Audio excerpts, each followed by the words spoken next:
Let's make a delicious 3-milk cake. First, add 2 cups of flour, then 1 cup of granulated sugar, and a pinch of baking powder. Now whisk all the dry ingredients together. Now we add the eggs to our base.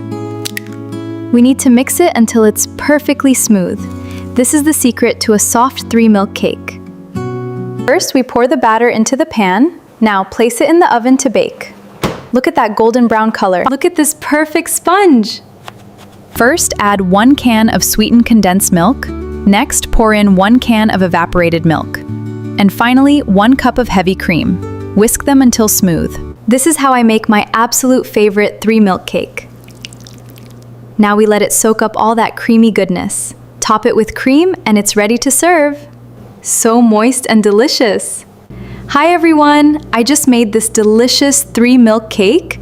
Please make sure to like this video, do comment below, and share it with your friends and family.